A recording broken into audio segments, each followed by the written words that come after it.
আমন্ত্রণ ২১-এর রাতে। আমাদের আজকের বিষয় পাতানো নির্বাচনের শঙ্কা। আজকে আমাদের সঙ্গে উপস্থিত আছেন বিএনপির ভাইস চেয়ারম্যান শামসুজ্জামান তুদু। আপনাকে স্বাগত জানাচ্ছি। আমাদের সঙ্গে আছেন ইসলামী আন্দোলন বাংলাদেশের যুগ্ম মহাসচিব শেখ ফজলে বারী মাসুদ। আপনাকে স্বাগত জানাচ্ছি।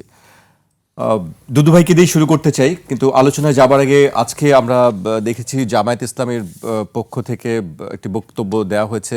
গতকালকে আমরা দেখেছি এনসিপির পক্ষ থেকে বলা হয়েছে ইসলামী আন্দোলন বাংলাদেশ সব, বিশেষ করে 11 দলীয় যে জোট, তাদের বক্তব্য একই রকম, যে নির্বাচনের পরিবেশ নেই, প্রশাসন একদিকে ঝুঁকে পড়েছে। আজকেও সে ধরনের একটি বক্তব্য জামায়াতের পক্ষ থেকে দেওয়া হয়েছে। আমি তার বক্তব্যটি উল্লেখ করতে চাই। আইনশৃঙ্খলা বাহিনী যেভাবে একটি দলের দিকে ঝুঁকে পড়েছে, প্রশাসন যেভাবে আনুগত্য দেখাচ্ছে, তাতে অতীতের মতো আরেকটি পাতানো নির্বাচনের শঙ্কা প্রকাশ করেছেন জামায়াতের নায়েবে আমির ডাক্তার সৈয়দ আবদুল্লাহ মোহাম্মদ তাহের। তার মতে এ ধরনের পাতানো নির্বাচন দেশকে আবারও ধ্বংসের দিকে নিয়ে যাবে। তার দল ক্ষমতায় গেলে সব রাজনৈতিক দলগুলোর সঙ্গে সমন্বয় করে সরকার গঠন করা হবে। আমি দুদুভাইকে দিয়ে শুরু করতে চাই। তাদের বক্তব্য, তাদের রাজনৈতিক দলগুলোর বক্তব্য একই। এখনও তারা এই ধরনের নির্বাচনের বাকি আর খুব অল্প কিছুদিন। তারা বলছেন যে আসলে এই অবস্থায় নিরপেক্ষ বা সুষ্ঠু নির্বাচন সম্ভব নয়, প্রশাসন পক্ষপাতিত্ব করছে বা একপক্ষীয় নির্বাচনের কথা তারা বলছেন। তাদের এই বক্তব্যকে আসলে আপনি কিভাবে দেখছেন? জি, আপনাকে ধন্যবাদ। এখানে তাই সাহেবের শেষ লাইনটা খুব গুরুত্বপূর্ণ। সেটি হচ্ছে একটি জাতীয় সরকারের, মানে ওনার মাথার মধ্যে আছে ভাবনার বিষয়, যে জাতীয় সরকারের মধ্য দিয়ে মানে আরেকটা জায়গায় পৌঁছানো বা ওইটা হলে একটা ভালো নির্বাচন করা সম্ভব হবে।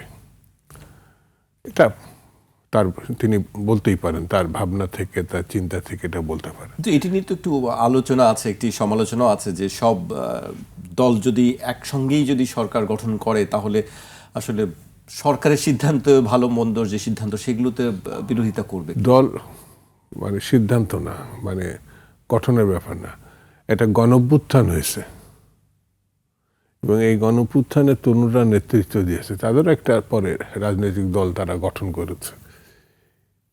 তারা 36 জুলাই বা 36-এর দিনের কথাটা বেশি বলে। তা আমার কাছে মনে হয়েছে এর পিছনে আবার প্রায় 15-16 বছর একটা ব্যাপার। দেখা গেল 5036 দিনের ঘটনা। তো যাদের কাছে এই 36 দিনের মুখ্য, আমি আবার সেখানে প্লাস করব 5000 দিবস। তো এই জায়গাগুলোতে একটু ভাবনার ব্যাপার আছে। এখানে আওয়ামী লীগ বা তাদের সঙ্গে যারা ছিল তারা তো সব পালিয়েছে, কিন্তু যারা আছে, আমি ধরে নিলাম বিএনপি সহ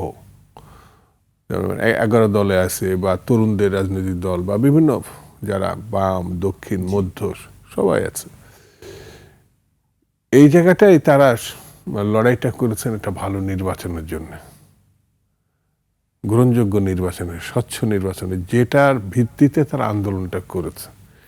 সেটা শেখ হাসিনা যদি তার পক্ষে সম্ভব হতো 3টা নির্বাচনের মধ্যে, তাহলে দেখা গেল একটা ভালো নির্বাচন করেন, তিনি পদত্যাগ করেন। তিনি কেয়ারটেকারটাও বাদ দিলেন 14 নির্বাচনে। তো কেয়ারটেকারটা থাকলেও একটা সম্ভাবনা থাকতো। ওটা বাদ দেওয়ার পরে এখানে স্বৈরতন্ত্রের কর্তৃত্ববাদী দলীয় যে নির্বাচন ব্যবস্থা, সেটা অতীতেও আমরা দেখেছি, ওখান তো আবার স্টার্ট হলো। সেই কারণে আমার কাছে মনে হয়েছে যে গণতন্ত্রে ফেরার জন্য নির্বাচনে কোনো বিকল্প নেই। এখন নির্বাচনটা কারা, কাদের নেতৃত্বে অনুষ্ঠিত হবে। তো আমরা জানি যে ডক্টর ইউনূস সাহেবের নেতৃত্বে যে সরকারটা আসছে, সেটা গণঅভ্যুত্থান পরবর্তীতে রাজনীতিক সংগঠনের সঙ্গে আলোচনা হয়েছে বটে, কিন্তু তরুণদের প্রভাবটা এখানে বেশি ছিল। এবং এমনকি 2জন তরুণও মানে ইউনিভার্সিটি ফেরত না, মানে ইউনিভার্সিটি স্টুডেন্ট হিসাবে তারা সরকারে ছিল, যা অতীতে কখনো ছিল না। তো এই সরকার তো সবার সরকার, ডক্টর ইউনূসের। এখন সে জায়গায় যদি মনে হয় আইন শৃঙ্খলা পরিস্থিতি বা অন্য কোনো সমস্যা, তো সেটা তো সবাই আলোচনা করে ঠিক করতে পারে। এবং এটা দীর্ঘদিন ধরে আমি হিসাব করে দেখলাম, প্রায় 2 বছরের কাছাকাছি সময় নির্বাচন হবে। তো এই গণঅভ্যুত্থানের আগের যে গণঅভ্যুত্থান, যেটা 90-এর গণঅভ্যুত্থান, সেখানে 90 কার্য দিবসের মধ্যে সাংবিধানিকভাবেও কিন্তু 90 কার্য দিবসের মধ্যেই নির্বাচন করতে হবে। তো সাংবিধানিক যেটা ছিল সেটা আমরা ক্রস করছি, কিন্তু সমস্যা মনে করছি না, কারণ এই সরকারকে কেউ বিরোধিতা করে নাই। আন্দোলনকারী সব সংগঠনই এই সরকারের মধ্য দিয়ে করছে। বক্তব্য তো বিভিন্ন রকম থাকবে, গণতন্ত্রের তো বৈচিত্র্য যেভাবে বলেন না কেন, ভিন্ন মত এগুলো থাকবে।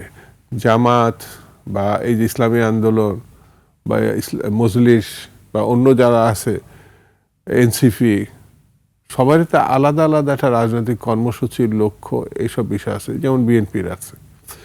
তো এখন নির্বাচন যদি না করি, তার আরো একটা অনিশ্চয়তার মধ্যে দেশটা যাবে। তা আমার কাছে মনে হয়েছে নির্বাচনের মধ্য দিয়ে জনগণের কাছে ক্ষমতাটা হস্তান্তর করা, মালিক তো জনগণ, সেই জনগণের কাছে ক্ষমতা হলে তারা ভোট দিয়ে, আমি তাদের উপর আস্থা রাখছি না কেন, কারণ এই সরকার গণ-অভ্যুত্থানের মধ্য দিয়ে আসছে। এই সরকার তো সবার সরকার। আমার কাছে মনে হয়েছে কেউ তো এই সরকারের উপর তার সমর্থন প্রত্যাহার করে নাই, যে সরকার পারবে না আমি সমর্থন প্রত্যাহার করে নিলাম, এমন কোনো দলকে এই পর্যন্ত আমি কিন্তু শুনি নাই। সব থেকে বেশি যারা সমর্থনকারী এবং তাদের সঙ্গে অবস্থানগত কারণে হৃদ্যতা, সেটা হচ্ছে এনসিপি। এনসিপি রাজনৈতিক দল হিসেবে তো একটা ফ্রন্টে আছে। তারা যখন অভিযোগটা করবে, তখন সরকারের সঙ্গে তাদের সম্পর্ক ছেদ না করে, অর্থাৎ আমি এই সরকারের উপরে সমর্থন প্রত্যাহার করছি, এটার পক্ষে সম্ভব না। এই কথা তো তারা বলছে কোনো জায়গায়, আমার নজরে পড়ে না। তাহলে এইগুলো যে কথাগুলো আসে রাজনৈতিক কথা হিসাবে আমি ধরছি যারা বলছে। প্রশাসন যে একদিকে ঝুঁকে পড়ছে, হেলে পড়ছে, এটি রাজনৈতিক বক্তব্য হিসেবে দেখতে চান? 100 বার। কারণ হচ্ছে এই হেলে পড়া, ঝুঁকে পড়া, এটার তো কোনো সংজ্ঞা নাই। এত পার্সেন্ট যদি সে এই ইউনিভার্সিটি পড়ে থাকে, এই যেতে গিয়ে ওই সরকারে থাকে, এইটা হলো বিশ্ববিদ্যালয় বিএনপি নিয়ন্ত্রিত, তাহলে আলাদা কথা। তো এই ঝুঁকে পড়ার ব্যাপারে, হ্যাঁ, আইন শৃঙ্খলা তাৎক্ষণিকভাবে কিছু ঘটনা হয়েছে, তারা বলছে আমরা চেষ্টা করছি, ঠিক আছে। তারা কিভাবে প্রমাণ করবে? আমি তো একই সঙ্গে বলছি, এই সরকার তো বিএনপি গঠন করে নাই, অন্যান্য রাজনৈতিক দলের মতো বিএনপি সমর্থন করেছে। তাহলে এই সরকার এক পক্ষে ঝুঁকে পড়ছে নির্বাচন হওয়ার আগেই, যেতে এই কথাগুলো আসে, তাহলে মীমাংসাটা কি? তাদের আবার এটা বলতে হবে যারা বলছে ঝুঁকে পড়ছে। জি, তাহলে আমি ফজলেবাড়ি মাসুদের কাছে আসতে চাই যে আসলে মীমাংসাটা কি, যেটি দুদু ভাই প্রশ্ন তুলেছেন, সেই প্রশ্নটি আমি করতে চাচ্ছিলাম যে তাহলে এখন আসলে উপায়টা কি? অসংখ্য ধন্যবাদ আপনাকে এবং যারা দেখছেন শুনছেন সকলকে ইসলামী আন্দোলন বাংলাদেশের পক্ষ থেকে আন্তরিক শুভেচ্ছা এবং মোবারকবাদ জানাচ্ছি। আপনি যে শিরোনাম করেছেন পাতানো নির্বাচনের শঙ্কা, এটা আমরা গতকালকে সিইসি মহোদয়ের সাথে আমাদের একটা সাক্ষাৎ ছিল, আপনিও ছিলেন? আমিও ছিলাম। সেখানে আমরা তার সাথে বেশ খোলামেলা আলোচনাই করেছি। আরও একজন কমিশনার ছিলেন, সচিব ছিলেন। আমরা সামগ্রিক বিষয়গুলো তুলে ধরেছি এবং কয়েকটা পয়েন্টের উপরে আলোচনা করেছি।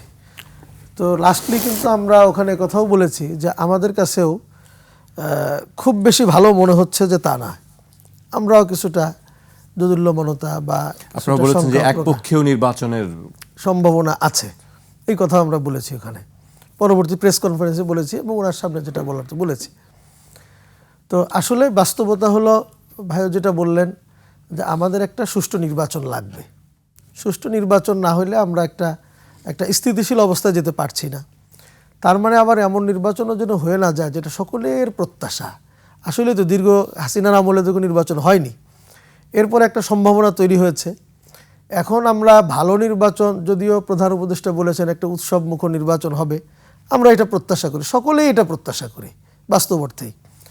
তো আমাদের যারা প্রার্থীরা আছেন, মাঠে ময়দানে কাজ করছেন, প্রত্যেকে কিন্তু চান যে আমরা যেন উৎসবমুখরভাবে হিংসা, হানাহানি, মারামারি, কাটাকাটি, আগের মতো ব্যালট চুরি, ব্যালট বক্স নিয়ে দৌড়াদৌড়ি, এগুলি যেন আমরা না দেখি।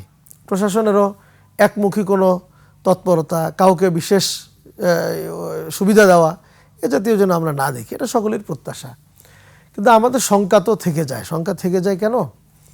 আমি যদি সরাসরি বলি, যেমন দেখেন জনাব তারেক জিয়া আসলেন দেশে, তারেক রহমান সাহেব আসলেন, তো সেখানেও তিনি দীর্ঘদিন পরে আসছেন, একটা সংবর্ধনা হবে, এটা স্বাভাবিক। তো তার সেখানকার নিয়ে যে প্রোটোকল অবস্থা, যেই অবশ্যই নিরাপত্তা দিতে হবে, নিরাপত্তা প্রত্যেকটা মানুষেরই দিতে হবে। আমরা নিরাপত্তা নিয়ে আমরা কাউকে নিরাপত্তাহীন করুক কেউ, এটা আমরা কখনোই প্রত্যাশা করি না। নিরাপত্তার নামে যেইভাবে প্রোটোকল দেওয়া হয়েছে, এরপরে ধরেন জনাব খালেদা জিয়া মরহুমা দুনিয়া থেকে চলে গেছেন, আমরা তার জন্য দোয়া করি। আমাদের নেতৃবৃন্দ গিয়েছিলেন, অফিসের সমবেদনা জানিয়েছেন, ওনার জন্য আমরা দোয়াও করেছি বিভিন্ন জায়গায়। কিন্তু এখনও দেখেন প্রশাসনের, গতকালকে আমরা যেটা সিসি মহোদয়ের কাছে আমরা যেটা বলেছি, যে এখনও কিন্তু বিএনপি বিভিন্ন এলাকায় বিভিন্ন প্রতিষ্ঠানে তারা এই দোয়া মাহফিলের নামে কিন্তু নির্বাচনী প্রচারণাটা তারা চালিয়ে যাচ্ছেন ইতিমধ্যে, এটা আমরা বলেছি। এরপরে দেখেন আপনি এখন সরকারি সকল প্রতিষ্ঠানেই দেখবেন ম্যাক্সিমাম, হয়তো দুই একটা বাদ যেতে পারে, সরকারি বেসরকারিতে কম হবে, সরকারি প্রতিষ্ঠানগুলোতে আপনি বাইরে দিয়ে যাওয়ার সময় দেখবেন ওখানে এই ব্যানার টানিয়ে খালেদা জিয়ার জন্য সমবেদনা বা দোয়া কামনা করা হচ্ছে, এটা করা হচ্ছে। তো এটা খালেদা জিয়ার জন্য দোয়া, 3 দিনের শোক দিবস ছিল, আমরা দোয়া করেছি, আরও দোয়া করব, কোনো সমস্যা নেই। কিন্তু যেহেতু সামনে নির্বাচন, উনি তো একটা দলের প্রধান ছিলেন, একটা আইকন, তাই না? তো ওই খালেদা জিয়ার ছবি দিয়ে ব্যানার টানানো মানেই কিন্তু এখানে কিছু একটা কিন্তু বোঝা যায়। তো আমরা সেই জিনিসটা বলেছি, হ্যাঁ এখন যদি নির্বাচন না হইতো তাহলে খালেদা জিয়ার জন্য আপনি আরও ব্যানার টানান, আরও দোয়া করেন, কোনো অসুবিধা নেই। এটা যে কেউ, উনি দেশের নেত্রী ছিলেন, দেশের জন্য করেছেন, অবদান আছে, এবং এটা তো অস্বীকার করার কোনো সুযোগ নেই। তো সেটা আপনি করতে পারেন। কিন্তু এখন যেটা দেখা যাচ্ছে, প্রত্যেকটা সরকারি প্রতিষ্ঠানেও আপনি দেখবেন এই ব্যানারগুলি টানিয়ে কিন্তু একটা শ্রেণী, তারা কিন্তু একটা সুবিধা নেওয়ার জন্য চেষ্টা করছে, যেটা আওয়ামী লীগ আমলে হইতো। আওয়ামী লীগ আমলেও কিন্তু যারা অতিরিক্ত আওয়ামী লীগ, একটা ভাব আছে না, এরা অতিরিক্ত আওয়ামী লীগ হওয়ার জন্য হোক, কিংবা সুবিধা নেওয়ার জন্য হোক, সরকারের তোষামোদি করার জন্য হোক, এই জাতীয় কাজ তারা করেছে। এখনও কিন্তু এক শ্রেণীর, প্রত্যেকটা জায়গাতে এক শ্রেণী তারা চিন্তা করছে যে আগামীতে হয়তো বিএনপি ক্ষমতায় আসবে, তারা মনে করছে, তারা কিন্তু এই কাজগুলি করে যাচ্ছে এবং একটা প্রভাব এবং একটা বলয় সৃষ্টি করার যারা চেষ্টা করতেছে। সেইখানে কি হচ্ছে, মনে করেন যে তুমি ব্যানারটা নিয়েছো, আমি বিরোধিতা করলেও সমস্যা, হ্যাঁ আমি টানাচ্ছি, আমি এই দলের, আমরা একটা ভাব দেখাচ্ছি এমন যে সামনে ক্ষমতায় আসতেছি, কাজে আমার সাথেই থাকো, বিরোধিতা করে না, এবং চিহ্নিত করতেছে কারা এই ব্যানারে বিরোধিতা করছে, কারা পক্ষে করতেছে। এগুলির দ্বারা কিন্তু একটা একদিকে হেলে যাওয়ার একটা সংখ্যা আমরা দেখতেছি। এবং অলরেডি প্রশাসনে তো এই বাছাই পর্বেও আমরা দেখেছি বিভিন্ন জায়গায়, হ্যাঁ বিএনপিরও অনেকে বাদ পড়েছে, এটা আমরাও জানি, সে কোনো জায়গায়, কিন্তু কোনো জায়গায় কিন্তু দেখা গেছে একই অসুবিধার কারণে একে ছাড় দেওয়া হয়েছে, ওকে ছাড় দেওয়া হয় নাই, এ জাতীয় অভিযোগও কিছু এসছে অলরেডি। কিন্তু মাসুদ ভাই, মানে একদিকে হেলে যাওয়ার দায় কি আসলে বিএনপির উপরে বর্তায়? না, বিএনপিরও কিছু দায় আছে।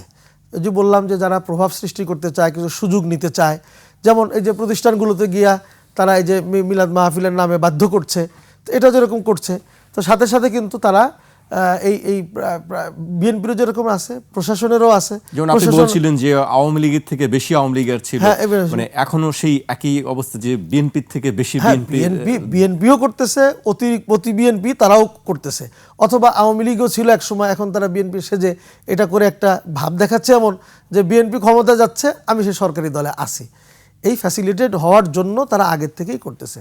তো আমরা প্রত্যাশা করি সরকারের কাছে, প্রশাসনের জন্য। আমরা কিন্তু আগে একবার যখন নির্বাচন কমিশনে গিয়েছিলাম, প্রধান নির্বাচন কমিশনার ছিলেন, আমাদের দলের এক মিটিংয়ে আমি বলেছিলাম যে আপনারা একটা আইন করেন এবং আইনটা বেশ প্রচার করেন। সেটা কি? সেটা হলো যে এই নির্বাচনে যারা কোনো দলের পক্ষে কাজ করবে, এটা যদি কোনোভাবে অন রেকর্ড যে কোনোভাবে এটা প্রমাণিত হয়, তার শাস্তি হবে, এ জাতীয় একটা আইন আপনারা করেন, এবং কিছু লোকের শাস্তি আপনার আগেও পারলে দেওয়ার চেষ্টা করেন, তাহলে মানুষ সতর্ক হয়ে যাবে। তো এজন্য আমরা কালকেও বলেছি যে নির্বাচন কমিশনের এখন উচিত এবং দায়িত্ব হলো তারা যেন প্রশাসনের সব জায়গায় এই নিরপেক্ষতার ব্যাপারে তারা যেন পদক্ষেপ গ্রহণ করেন, মনিটর করেন, এবং জনগণের যে সংখ্যাটা তৈরি হয়েছে এটা যেন দূর করতে তারা দৃশ্যমান কিছু পদক্ষেপ গ্রহণ করেন। জি, আপনার বক্তব্য শুনছিলাম আমরা। দুদু ভাই উনি বলছিলেন, মাসুদ ভাই, যে আসলে আচরণগত কিছু বিষয় উনি উল্লেখ করেছেন, যে সেই আচরণে মনে হচ্ছে যে আসলে বিএনপি আসলে প্রশাসন নিয়ন্ত্রণ করছে, যে বক্তব্যটি কি আমরা আচরণ? শুনছিলাম। নির্বাচন যে আচরণবিধি, যেখানে ব্যানার টানার কথা বলা হচ্ছে, যে কেউ ব্যানার টানাচ্ছে, সরকারি লোকজনরাও সেদিকে। মানে আপনি স্পষ্ট করে বলেন যে মিলাদ পড়া যাবে না, দোয়া করার কথা বলেছেন। দোয়া করা যাবে না। জি। না সেটা তো যাবে, এটা দোয়া তো অবশ্যই এটা করতে উনি হবে। যেভাবে বললেন, এটা তো আমরা পাবলিক, দেশের জনগণ বেগম খালেদা জিয়ার প্রতি যে শ্রদ্ধা ভালোবাসা, জি। ওটা করা যাবে না। যাবে যাবে, সেটা করা এবং যাবে, উনি কিন্তু- আইনও করতে বলছে, মিলাদ পড়া ঠিক হবে না না না তা বলি নির্বাচনের জন্য। না না তা মানে বলিনি আইনটা করতে হবে। কিসের জন্য করবে আইন? আচরণবিধি। আচরণবিধিটা কি? বেগম খালেদা জিয়া মারা গেছে, দোয়া করা যাবে না, এই জন্য আচরণবিধি লঙ্ঘিত হচ্ছে। পুরাণ সেখানে তেলাওয়াত করা যাবে না, এই জন্য আচরণবিধি আইন করে দেওয়া হবে। স্পেসিফিক বলতে হবে তো, নয়তো আইনে তো কোনো হয় না। তো এটা হচ্ছে 80-90% মুসলমান এই দেশ।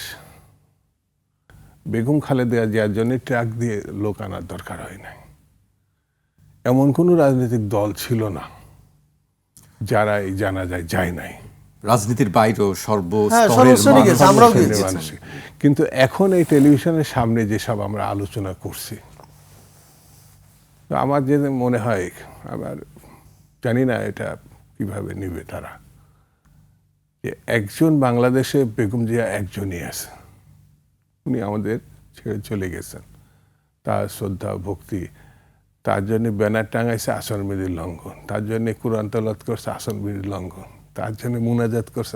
আমি কি বলবো এটা? কিছু বলার আছে? না, আমি কিন্তু ওভাবে বলিনি, যদি যেভাবে ব্যাখ্যা করলেন আমি কিন্তু এভাবে বলিনি। আপনি বলার দোয়া সুযোগ করে মাহফিলের কথা দিলেন। বলছিলেন, যে দোয়া মাহফিল আপনি এটা হচ্ছে। মানে উচ্চারণ করছেন, আমি সেটাকে ক্লিয়ার করলাম। কিসের জন্য আইন হবে? এই কারণে দোয়া করা যাবে না, আচরণবিধি লঙ্ঘন হবে।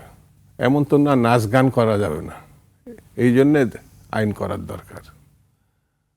এখানে চিৎকার করে যেসব মানে বিভিন্ন ড্রাম বাজি গান টান করে, এই জন্য উনি বলছেন যে ব্যানার টাঙ্গি। ব্যানারটা কিসের? দোয়ার। আমি সেটাকে করেছি। হয়তো আপনি বলে ফেলছেন তো, যে মুখের কথা ছুটে যাওয়া, তীর ছুটে যাওয়া এক জিনিস তো। বেগম জিয়া, তার দল, তার মার্কা, এটা তো একদিনের ব্যাপার না, এটা শাশ্বত। যেমন হাত পাখা বা দাড়িপাল্লা, এগুলো পরিচিত অনেক পুরাতন মার্কা। এর নির্দিষ্ট কিছু ভোটও হয়তো আছে। এরপরে যখন সাধারণ মানুষ যেটাকে পছন্দ করে, তখন সে জয়লাভ করে স্বাভাবিক কারণে। তো কেউ ভোটে পরাজিত হলেই তাকে আমি ছোট করে দেখব, এমন কিন্তু হওয়া উচিত না। সে প্রতিদ্বন্দ্বী। যখন প্রতিদ্বন্দ্বী জয়লাভ করবে আর বিজিত হবে, পরাজিত হবে, বাংলাদেশের গণতন্ত্র যদি কেউ মানে, তাহলে দুটোই গুরুত্বপূর্ণ। কারণ একজন ইলেকশন করে জয়লাভের কোনো সুযোগ নাই। কারণ সংবিধান স্পষ্ট করে লেখা আছে প্রতিদ্বন্দ্বিতাপূর্ণ নির্বাচন হইতে হইবে, যেটা শেখ হাসিনার সময় প্রতিদ্বন্দ্বী ছিল না। এটা সংবিধান লঙ্ঘন করছে। আমাদের দেশেও সেটি এখন হাসিনা বা তার যে সঙ্গী সাথী ছিল, তার যাওয়ার পরেও আছে। বিএনপি আছে বা ইসলামী ভাবাপন্ন জামাত, এই যে ইসলামী আন্দোলন বা অন্যান্য, তার একটা জোটভুক্ত হয়েছে। আমরা জোটের মধ্যে নাই। আমাদের সঙ্গে যারা কিছু ছিল, তাদের সঙ্গে আমরা সিট শেয়ার করছি, কিন্তু আমরা জোট হিসাবে নাই। জোটটা অনেক আগেই ভেঙে দিয়েছে। নির্বাচনের পক্ষে বিপক্ষে উদ্দেশ্য লক্ষ্য নিয়ে বক্তব্য থাকবে, কিন্তু কেউ আহত হোক, মানে আমার কথায় প্রতিপক্ষের আহত হোক, এটা নির্বাচন বিরোধী একটি বিষয় হয়ে দাঁড়াতে পারে। অর্থাৎ এমন একটা বক্তব্য দিলাম, আমি তো মুসলিম জনসংখ্যা দেশ হিসাবে কুরআন সুন্নাহর বাইরে অন্যরা থাকতে পারেন, কিন্তু তাদের ধর্ম নিয়ে যদি আমি বিরূপ মন্তব্য করি বা অন্য কেউ আমার ধর্ম নিয়ে বিরূপ মন্তব্য, এটাও আইনের দৃষ্টিতে অন্যায়। সেই জন্য এই জায়গাটাও সতর্কতামূলক ঘটনা আছে। এখন বেগম যে আমাদের নেত্রী, সেই জিয়া রহমান আমাদের নেতা, বা অন্যান্য ইসলামী মাশায়েখ বা অন্য দলগুলোর নেতা, তাই না? তো এখন যদি ভোটের ক্ষেত্রে গিয়ে দেখা যায় যে কোনো মার্কা কোনো নেতার পক্ষে ঝোঁক বেশি, ওই যে আপনি হেলে পড়া বলছেন না, ঝোঁক বেশি, তখন পাল্লা তো একদিকে নিচে নেমে যাবে। আমি তো কাউকে একটু ঠেকাতে পারবো না যে তুই প্যানা টাঙাস না, তুই এই মন্তব্য করিস না। এটা তো আইন শৃঙ্খলা বাহিনীর বিষয়। যে জায়গাটা মনে হবে যে নির্বাচন ক্ষতিগ্রস্ত হতে পারে, প্রশাসন, আইন শৃঙ্খলা বাহিনী, প্রশাসন বা নির্বাচনের সঙ্গে যারা সম্পৃক্ত, ওনারা যেমন গেছেন গতকালে এই যে নির্বাচন কমিশনে, নিশ্চয়ই কথাবার্তা বলছেন, তারা এটা বিবেচনা করবেন যদি কোনো অভিযোগ থাকে কোনো বিষয়ে। কারণ নির্বাচনকালীন কিন্তু সরকার না, কমিশনই কিন্তু সবকিছু নিয়ন্ত্রণ করে। এখন যেটা তাদের কাছে চলে গেছে, তা আমার বিবেচনা, আমার কাছে মনে হয়েছে যে সবার প্রতি সবার একটা সহমর্মিতা, শ্রদ্ধাবোধ, সমালোচনা থাকবে, ক্রসও থাকবে, বিতর্ক থাকবে, কিন্তু এমন একটা পরিস্থিতি বা এমন একটা জায়গায় পরিস্থিতি নিয়ে যাওয়া ঠিক হবে না যেটা আদতে আমাদের দেশের মধ্যে নাই। যেমন ইন্ডিয়া অনেকভাবে এখানে বলছে হিন্দু ভাইদের উপরে বা তাদের বাড়িঘরের উপরে, আমরা নাকি প্রতিদিনই এদেশের মানুষ তাদের বাড়িঘর পোড়াচ্ছে, ইন্ডিয়ান মিডিয়ার সঙ্গে বলে। তা আমার কাছে মনে হয়েছে তো ইন্ডিয়া আমাদের থেকে বেশি দাবিদার গণতান্ত্রিক বিবেচনায়। তো ওখানকার যে নির্যাতন মুসলিমদের উপরে আমরা তো খুব একটা এখানে বলি বলে মনে হয় না, কদাচিৎ কখনো বলে। কিন্তু এখানে যে হিন্দুরা, আমার ইতিমধ্যে যেসব বন্ধু বান্ধব আছে, তারা বরঞ্চ বলেছে ইন্ডিয়া যে কথা বলছে দোস্ত, আমাদের তো এখানে শান্তিতে থাকতে দেবে না, আমার ফ্রেন্ড এগুলো। তো এইখানে যদি কারোর সঙ্গে কিছু হয়ে থাকে, সেটা তার ব্যবসা নিয়ে হতে পারে, জমিনে, ওটা তো মুসলিম ভাই হচ্ছে। তো একজন প্রতিবেশীর সঙ্গে যদি হয়ে থাকে, প্রতিবেশী হিসাবে, এটা ধর্মকাছে ও হিন্দু অমুক মুসলিম ও খ্রিস্টান বৌদ্ধ এইভাবে হচ্ছে না আমার কাছে এই মনে। যদি হয়েও থাকে, আমি দেব একটা ঘটনা, সেটা তো সরকার তাৎক্ষণিক ব্যবস্থা এবং গ্রেপ্তার ইতিমধ্যে আমার চোখে যেটা নেওয়া হয়েছে, সেই ব্যাপারে আমাদের সতর্ক থাকতে হবে। কারণ এই নির্বাচনটা খুব গুরুত্বপূর্ণ। আমি আগেও বলছি, এখনো বলছি, এটা কোনো দল না, সবাই মিলে, সমস্ত পেশাজীবী, প্রশাসন, সবাই মিলে, হ্যাঁ, যদি কোনো জায়গায় কোনো খারাপ কিছু দেখে তাৎক্ষণিক আলোচনা করে সেটা ঠিক করা। না হলে কোনো কারণে নির্বাচন যদি ব্যর্থ হয়ে আমরা করতে সেই ধরনের। আরেকটা কথা, যেমন এখন অনেক ক্ষমতায় কিন্তু নির্বাচন কমিশন আছে, শুধু নির্দিষ্ট একটা এরিয়া না, ইচ্ছা করলে পুরা নির্বাচনটাই একটা সিটে স্থগিত করা ওইটা ব্যান করে দিতে পারে। এই ক্ষমতা কিন্তু নির্বাচন কমিশনের এবার আছে। সেই জন্য কেউ যদি এগুলো করতে চায় আর নির্বাচন কমিশন শক্ত থাকে, তারা তার নীতির আদর্শের প্রতি, তাহলে আমার মনে হয় না যে এইসব করে কেউ পার পাবে। জি, আমাকে একটা বিরতিতে যেতে হচ্ছে এই পর্যায়ে। দর্শক, একটি বিরতি নিচ্ছে, ফিরছি এখনই।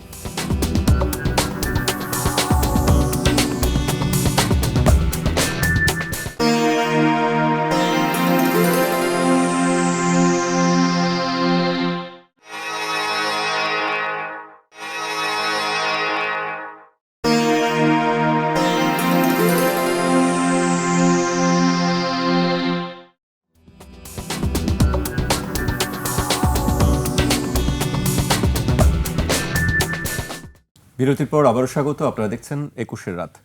আমাদের সঙ্গে আছেন বিএনপির ভাইস চেয়ারম্যান শামসুজ্জামান দুদু এবং ইসলামী আন্দোলন বাংলাদেশের যুগ্ম মহাসচিব শেখ ফজলে বারী মাসুদ। আমি এবার মাসুদ ভাইকে দিয়ে শুরু করতে চাই। মাসুদ ভাই, আপনারা কালকে বলেছেন লেভেল প্লেইং ফিল্ড, গণভোট, তুচ্ছ কারণে মনোনয়ন বাতিল ও প্রশাসনের একপক্ষী আচরণ, যেটি নিয়ে আপনি কথা বলছিলেন। লেভেল প্লেইং ফিল্ড বা গণভোটের বিষয় নিয়ে আমরা খুব বেশি আলোচনা দেখছি না। ধন্যবাদ। আমি একটু কথা আগের থেকে টেনে আসি, সেটা হলো আমাদের শামসুজ্জামান দুদু ভাই যে কথাটা বললেন, আমি অবশ্য কথাটা ওইভাবে বলিনি। আমি যেটা বলেছি বা ব্যাখ্যা করতে হয়তো আমি হয়তো সেভাবে পারছি কিনা আমি জানি না। আমি যেটা বলতে চেয়েছি সেটা হলো যে দোয়া তো করবই, দোয়া আমরাও করেছি, এখনও করি, দোয়া করব। কিন্তু দোয়া করা এবং ব্যানার টানানো ব্যাপকভাবে, এই যে আমি যেটা বললাম, সরকারি প্রতিষ্ঠানগুলোর দিকে আপনি তাকিয়ে দেখেন, বাইরের বিলবোর্ডগুলোর দিকে তাকিয়ে দেখেন, এখনও ব্যাপক পরিমাণে কিন্তু খালেদা জিয়ার নামে এরকম বিলবোর্ড টানানো আছে। এটা আমি বলছি, এটা এখন অন্য সময় হলেও এটা অসুবিধা নেই এবং তার প্রতি শ্রদ্ধায় দেশের সাধারণ মানুষের আছে, এ ব্যাপারেও কোনো সন্দেহ নেই, আমাদেরও আছে, সকলেরই আছে, এতে কোনো সন্দেহ নেই। কিন্তু এটা নির্বাচনকালীন সময়ে, তফসিল পরবর্তী সময়ে এটা আমাদের কাছে মনে হচ্ছে এটা মাত্রাতিরিক্ত হয়ে যাচ্ছে, যেটা মানুষের মধ্যেও একটা প্রভাব তৈরি করে। এখন তো আপনাকে নিউট্রাল থাকতে হবে, সেই নিউট্রালের জায়গা থেকে আমরা একটা দিক ঝুঁকে পড়ছি কিনা সেটা আমি বোঝাতে চেয়েছি। আর যেটা বললেন আপনি আমাদের গণভোটের ব্যাপারে আমরা গতকালকে কথা বলেছি। আপনাদের এই বক্তব্যের বিষয়ে আসলে নির্বাচন কমিশন কি বলছে? আপনারা তো তাদের সঙ্গে বৈঠক করেছেন, আলোচনা করেছেন যে বিষয়গুলো আপনারা নির্বাচন কমিশন বলেছে, কি বলছেন? নির্বাচন কমিশন বলেছে তারা এটা দেখবে, যে কোথাও যদি এটা বাড়াবাড়ি হয়ে যায় এসব ব্যাপারে তারা দেখবেন এবং প্রয়োজনীয় পদক্ষেপ গ্রহণ করবেন। আপনারা কি সেই পদক্ষেপগুলো দেখছেন কোথাও? আমরা তো কালকে কথা বলে এসেছি, তো ওনারা বলেছেন যে আমরা ইনসাফপূর্ণ আচরণ যেটা হয় সেটা আমরা করব।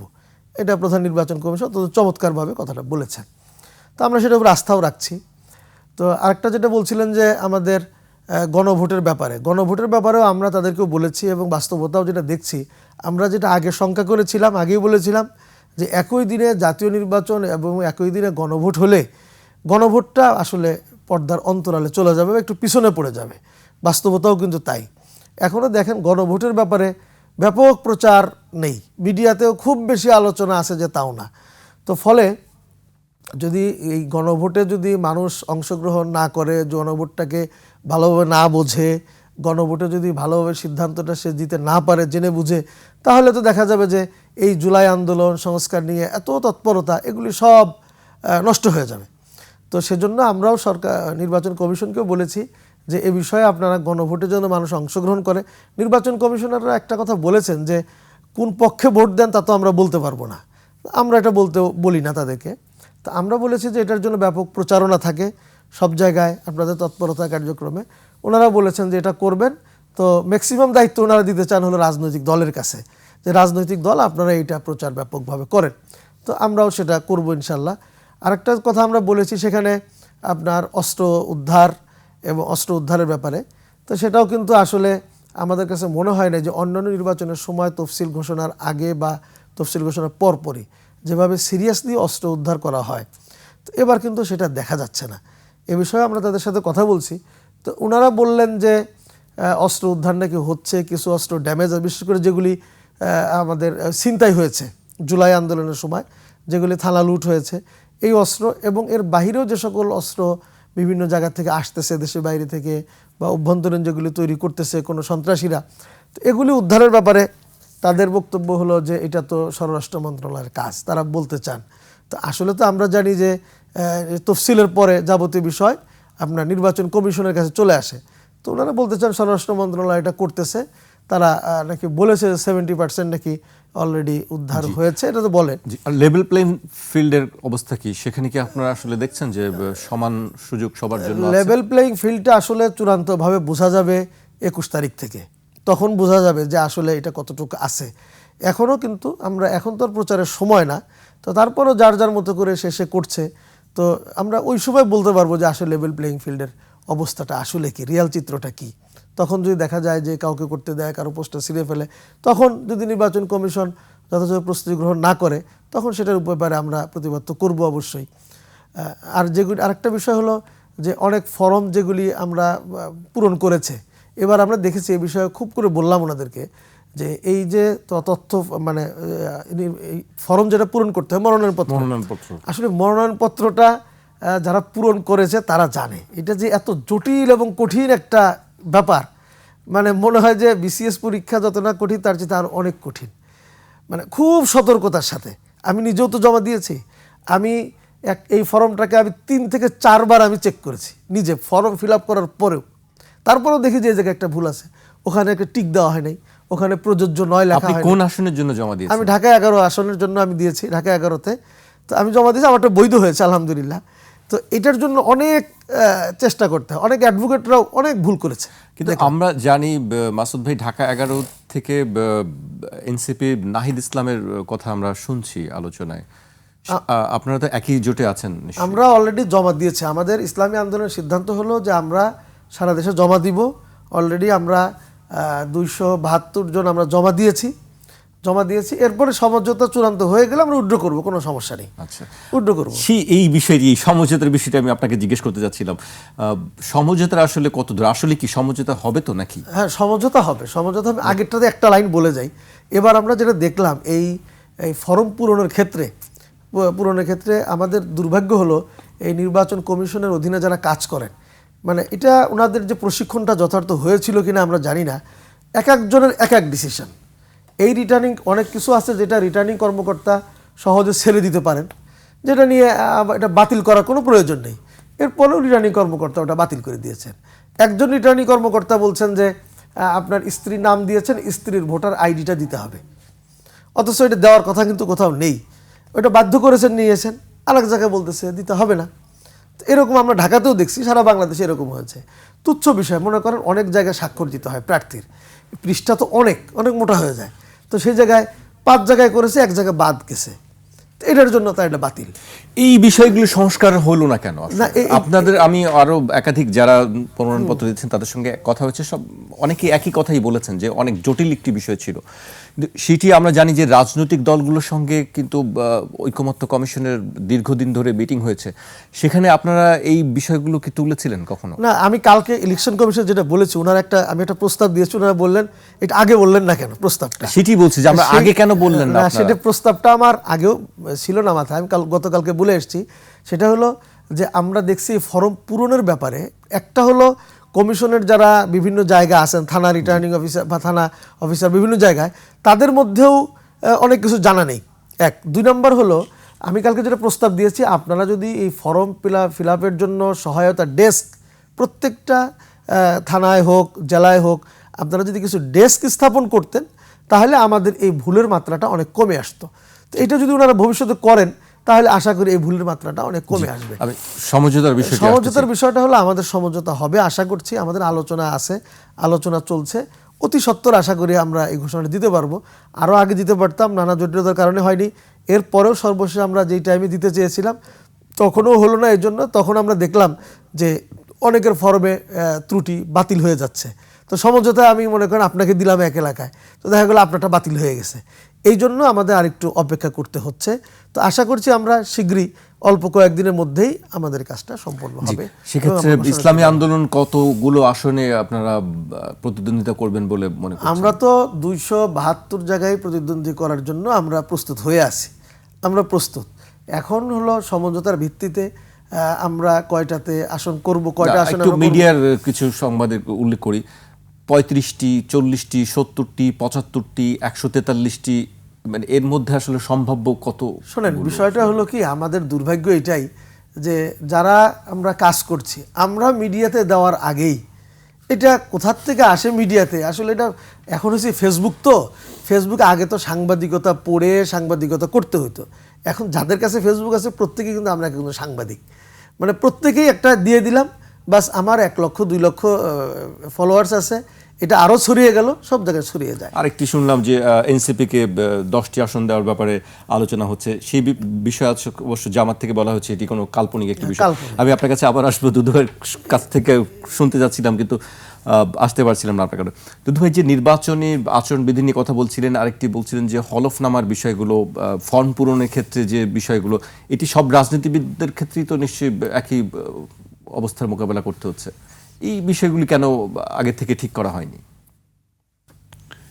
রাজনৈতিক দলগুলো, মানে যারা সিনিয়র তারা তো এটা একাধিকবার ইলেকশন করছে, কম বেশি এটা জানে, কিন্তু প্রস্তুত আছে অনেকটা, মানে এটা একটা ধারণা আছে। যারা তরুণ বা মানে সদ্য এবারই প্রথম নির্বাচন করতে যাচ্ছে, তো এবং একেবারে শেষের দিকে মানে ফর্ম উইথড্র করছে, এটার উপর স্টাডির একটা ব্যাপার আছে। মানে আমি নিজে ইলেকশন 2বার করছি, তো মানে তড়িঘড়ি করলে কোনো না কোনো ভুল হবে। এখন রাজনৈতিক দলগুলো যেমন নির্বাচন কমিশনের কাছে সকলে মিলে যদি তাদের সঙ্গে আলোচনা করে যে কোনো ক্ষেত্রে কোন ক্ষেত্রে আমরা ছাড় দিতে পারি, জি, এরকম একটা আন্ডারস্ট্যান্ডিং হলে যে 3টে জায়গায় আমার সইয়ের বা 4টে জায়গায় আমার সইয়ের ব্যাপার আছে, একটা জায়গায় করি নাই, আরো 3টে জায়গায় তো আছে, তাহলে আমি একটা জায়গায় আমি ওভারলুক করব। এটা আন্ডারস্ট্যান্ডিং থাকতে হবে। কিন্তু ভুল যদি ধরি তাহলে এটা ভুল, এটার উপরে সে বাতিল হয়ে যাবে। আবার এ যদি আইন আছে, মানে সেটি কি বলে, ভুলটাকে আপিল করতে পারে সে। আপিল বিবেচনায় যদি আবার তাকে ছাড় দেওয়া হয় যে এটা ওর মেজর ভুল না, তাহলে তো তার নমিনেশন ব্যাপার ঠিক হয়ে যাবে। সেটিও আবার ওই সমঝোতার একটা ব্যাপার, যেটা আগে বলো আইনটা প্রধান না সমঝোতাটা প্রধান। যদি টু দ্য পয়েন্ট আইনের দিকে যায় তাহলে আপনাকে আবার ওইটা মানতে হবে, আইনটাকে মানতে হবে। আর সমঝোতা যেটা, নির্বাচন কমিশন কিন্তু সব রাজনৈতিক দলের সঙ্গে আচরণবিধি সব কিছু বিষয় নিয়ে কম বেশি, যে তারাও গেছে, অন্য আমার দলও গেছে, আলাপ করে, প্রতিনিয়ত আলাপ করছে, কথা বলছে। যদি ওই রকমভাবে না কথা বলে থাকে তাহলে নির্বাচন কমিশনের আইনটাকে মুখ্য করবে। আর মুখ্য যখন করবে, আমি যদি ক্ষতিগ্রস্ত হয়ে যাই তো তখন দলের কিছু করা থাকবে না, নির্বাচন কমিশনেরও করা থাকবে না। আপিল করতে পারি, সেখানেও কোনো লাভ হবে না। সেই জন্য আমার কাছে মনে হয়েছে যে নির্বাচনের যে মানে বিষয়টি, সেটি অনেক রাজনৈতিক দল আন্দোলন খুব ভালো বোঝে। আর যারা নির্বাচন কেন্দ্রিক দল, তাদের একটা সেল কাজ করতে থাকে।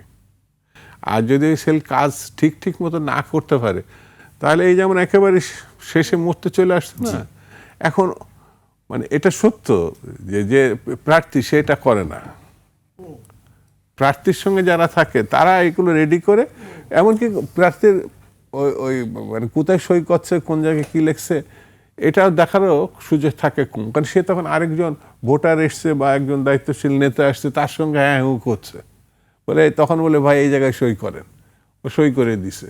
যারা সইটা নিছে তারা যদি ঠিক জায়গায় নিয়ে থাকে তাহলে ঠিক আছে। আমার নির্বাচনের ক্ষেত্রে দেখছি আইনজীবী থাকেন বা একটা টিম কাজ করে, এবং অভিজ্ঞ লোক। এই ফর্ম পূরণের ক্ষেত্রে সব জায়গায় তো ইলেকশন হয়েছে, সেখানে তো কিছু মানুষ আগে থেকে কাজ করছে, তাদেরকে সঙ্গে রাখতে হয়। দেখা গেল ওই ফর্ম পূরণের জন্য ওরা থাকে, ফর্ম সব ঠিকঠাক হয়ে গেলে ওরা তখন অন্য কাজে চলে যায়।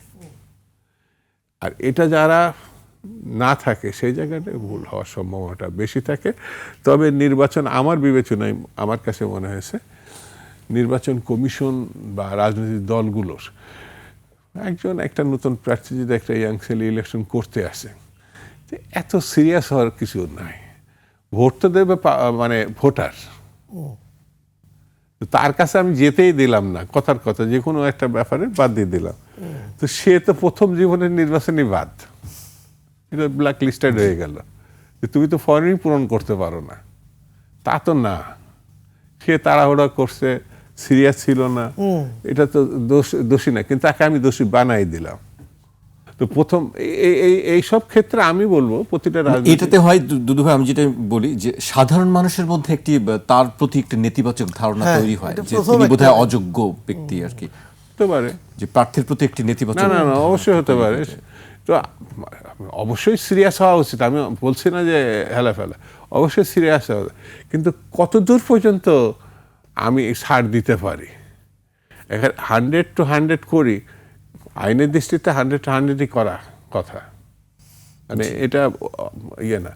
কিন্তু রাজনৈতিক দলগুলো যদি মনে করে যে এখানে রেফ দেয় নাই, এখানে ড্যাশ দেয় নাই, এখানে রফলা দেয় না, এখানে রফলা দেয় না, জফলা নেই, এতটুকু ঠিক আছে, তাহলে ঠিক আছে, ওইটা জফলাটা দিয়ে দিল, সবই ঠিক আছে। তো এটা হলো একটা জিনিস। আর দুই হচ্ছে নির্বাচনটা আমার বিবেচনায় মনোনয়নপত্র হওয়ার পরে মাঠে যখন গড়াবে নির্বাচন, এটা আরো টাফ টাইম।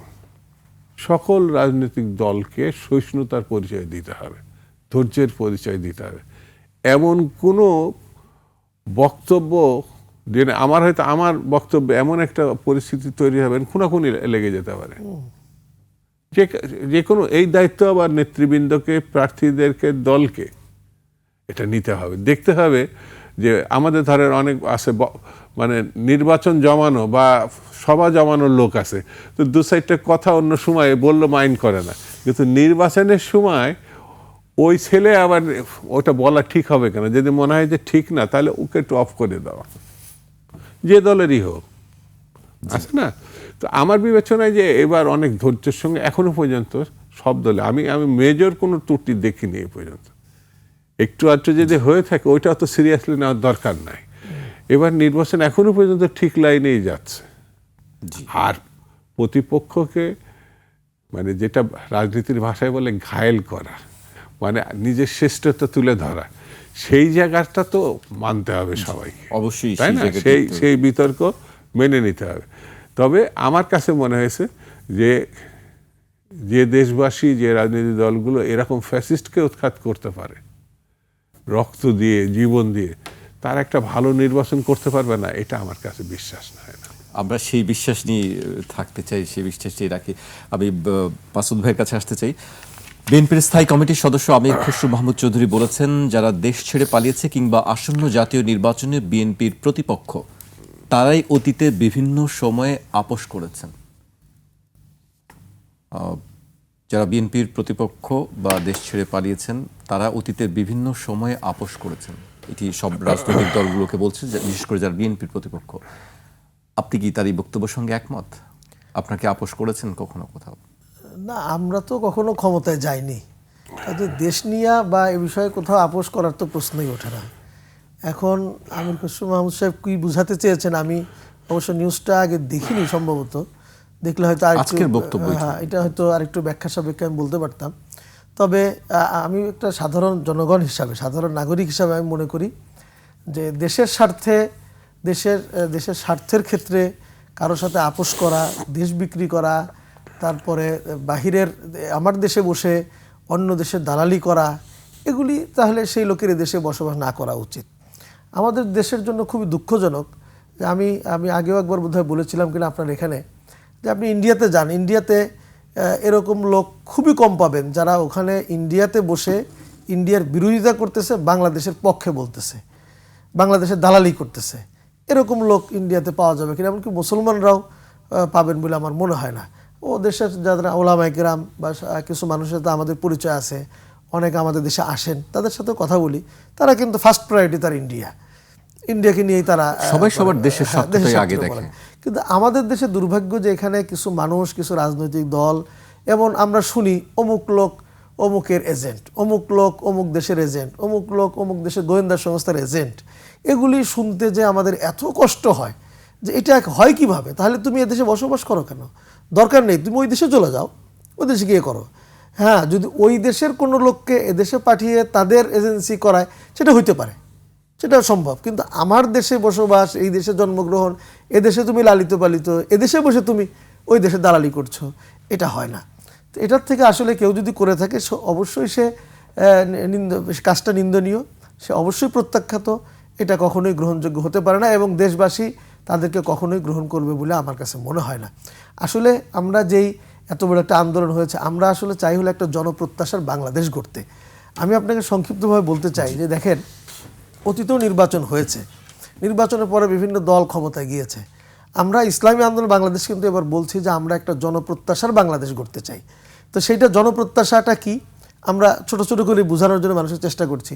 জনপ্রত্যাশা বলতে আমি একজন সাধারণ নাগরিক, আমি সকালে উঠে কি চাই? আমি সকালে উঠে চাই না যে আমার বাড়িতে বিরাট একটা বিল্ডিং হয়ে যায়, এটা আমি চাই না। সকালে উঠে চাই যে আমার পকেটে যা টাকা আছে এটা নিয়ে বাজারে যাব, বাজারে গিয়ে আমি সুন্দর করে আমার পরিবারের সাফিসিয়েন্ট হয় এরকম কিছু বাজার আমি করে নিয়ে আসতে পারবো, এটা আমার প্রত্যাশা। এরপরে আমার কি প্রত্যাশা, আমি বাজার থেকে যে খাবারটা নিয়ে আসলাম, এই খাবারটা ভেজাল মুক্ত, আমি আমার সন্তানকে খাওয়াচ্ছি, আমি নিজে খাচ্ছি, একটা ফল খাচ্ছি, কিন্তু আমি এখানে বিষ খাচ্ছি। আমার প্রত্যাশা হলো যে আমি যেন এটা ফ্রেশ পাই। আমি একজন সাধারণ নাগরিক হিসেবে আমার প্রত্যাশাকে, আমি একটা কাজে সরকারি অফিসে গিয়েছি, অফিসে গিয়া আমি যেই টেবিলেই যাই ঘুষ ছাড়া আমার কাগজ নড়ে না, তেল ছাড়া এটা আগায় না।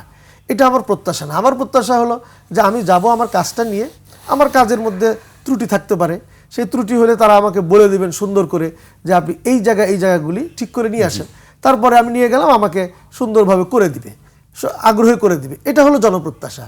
এরকম প্রত্যেকটা ক্ষেত্রে আমরা দেখেছি এই জনপ্রত্যাশার বাংলাদেশটা আসলে গড়া হয় নাই। সবাই আমরা বলেছি অনেক কিছু করব, যেমন হাসিনা আমাদেরকে মেট্রো রেল দিবে, অমুক দিবে, অমুক অনেক কিছু দেখিয়েছে, কিন্তু আসলে পাবলিক সকালে উঠে বাজারটা করতে পারে না। ঘরে তার ছোট বাচ্চা কাচ্চা আছে, এদেরকে সুন্দর করে তাদের প্রত্যাশা অনুযায়ী দুমুঠো ভাত আহার জোগাড় করবে, এটা করতে পারেনি। তো আমরা চাই হলো, বিশেষ করে ইসলামী আন্দোলন আমরাও প্রত্যাশা করি যে আগামী দিনে একটু জনপ্রত্যাশার বাংলাদেশ গড়তে চাই। সেটা যদি আমরা সকল রাজনৈতিক দল যদি ঐক্যবদ্ধ হয়ে করি, তাহলে আমাদের এই বাংলাদেশের যে সম্পদ আছে তা দিয়ে বাহিরের থেকে ঋণ আর ভিক্ষা ছাড়াও আমাদের এই বাংলাদেশকে একটি উন্নত, আধুনিক এবং জনপ্রত্যাশার বাংলাদেশ গঠন করা সম্ভব। সেদিকে আমরা এগিয়ে যেতে চাই সকলে মিলে। সবাই সেদিকে এগিয়ে যেতে চায়। আপনাদের দুজনকে অনেক ধন্যবাদ আমাদেরকে সময় দেওয়ার জন্য। দর্শক, আজ এখানে শেষ করছি। কাল আবার দেখা হবে ঠিক রাত 12টায়।